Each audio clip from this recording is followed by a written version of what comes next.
துணி கட் பண்ணி வச்சிருக்கிறேன். இப்போ பிளவுஸோட லென்த்துக்கு இப்படி பாருங்க, இங்க ஒரு 1/2 இன்ச் எக்ஸ்ட்ரா இருக்குது, இங்க ஒரு 1/2 இன்ச் எக்ஸ்ட்ரா இருக்குது. இது வந்து ஒரு 4 இன்ச்சுக்கு 4.5 இன்ச்சுக்கு கட் பண்ணி வச்சிருக்கிறேன் சைட்ல. இதுதான் எனக்கு துணியே. ஓகேங்களா? அது போக இதுல 1.5 இன்ச்சுக்கு மேல 2 இன்ச்சுக்கு கிட்டத்துல பாத்தீங்கன்னா ஒரு கோடு மாதிரி போட்டு வச்சிருக்கிறேன். கேப் விட்டு கொஞ்சம் தள்ளி தான். அது இது உங்க இஷ்டம் தான், கொஞ்சம் தள்ளி போட்டு வச்சுக்கோங்க. இதுக்கு முக்கியமான விஷயம் என்னன்னு கேட்டீங்கன்னா எலாஸ்டிக். இப்ப பாத்தீங்கன்னா நிறைய பேர் உருண்டை எலாஸ்டிக் வச்சிருக்காங்க. ஜிக்ஜாக் மிஷின் இருக்கிறவங்களுக்கு அந்த உருண்டை எலாஸ்டிக் ஓகே. ஓகேங்களா? இப்ப எல்லாத்துக்கிட்டையும் அந்த மிஷின் இருக்காது. இந்த மாதிரி மிஷின் குட்டி மிஷின் தான் இருக்கும். இந்த மாதிரி உங்களுக்கு அதாவது 1/4 இன்ச்சுக்கு கம்மியா இருக்கணுமா இந்த எலாஸ்டிக்.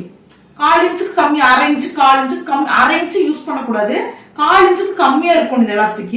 அதே சமயத்துல இந்த எலாஸ்டிக் பாத்தீங்கன்னா ரொம்ப லேசா இருக்கும். இழுத்தோம்னா அப்படியே ரொம்ப லேசா ஈஸியா வரும்.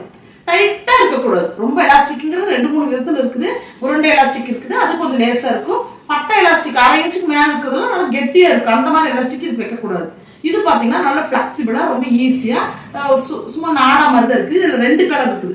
ஒயிட் ஒன்று இருக்குது, பிளாக் ஒன்று இருக்குது. இப்போ நான் பிளாக் கலர் துணி தைக்கிறேன். நான் பிளாக்கே வச்சு கட்டினா நான் என்ன பண்றேன் தெரியாதுதான். நான் ஒயிட் வாங்கிட்டு வந்தேன். ஓகேங்களா? பிளாக் இருந்துச்சு, நான் ஒயிட் வேணும், ஒயிட்டே வாங்கிட்டு வந்து உங்களுக்கு காட்டுறக்கோசரம்.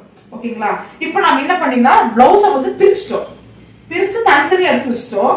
இப்போ பாத்தீங்கன்னா இந்த பிளவுஸை வச்சுட்டு அப்படியே நீங்க என்ன பண்ணணும், பிளாக் நூல் தான் போட்டுக்கணும். நான் ரெட் கலர் தைச்சிட்டு ரெட் கலர். முதல்ல உங்களுக்கு ஒரு பிளவுஸ் பிடிக்குது, அந்த பிளவுஸ் போடுறதுக்கு ஸ்டில்ல சாரி ஏதோ பண்ணிட்டீங்க அப்படின்னு ஏதோ வேஸ்டான பிளவுஸ்ல ஒண்ணுல ட்ரை பண்ணுங்க. முதல்ல பொறுமையா ட்ரை பண்ணுங்க.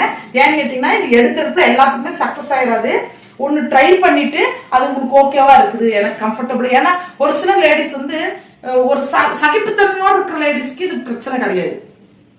ஒரு சிலர் பாத்தீங்கன்னா கொஞ்சம் குத்துற மாதிரி இருக்கிற விஷயங்களே போட மாட்டாங்க. இப்ப எங்க பொண்ணெல்லாம் சின்னதா குத்துறாங்க கூட, ஐயோ இந்த பிளவுஸ் குத்துது, இந்த குத்துது போட மாட்டேன்றாங்க. ஒரு சென்சிட்டிவான இருக்கிற உடம்பா இருக்குதுன்னா அவங்களுக்கு வந்து செட் ஆகாது. ஏன்னு கேட்டீங்கன்னா எலாஸ்டிக் வந்து போடுற போது அந்த இடத்துல பிசுறா இருக்கு பாத்தீங்களா. இப்ப இந்த அடியில் இருக்கிற பகுதி, இந்த பகுதி பாத்தீங்கன்னா இப்ப நம்ம இது வச்சிருக்கிறோம். இப்ப இங்க பாருங்க, அடியில் எலாஸ்டிக் வச்சிருக்கிறேன்.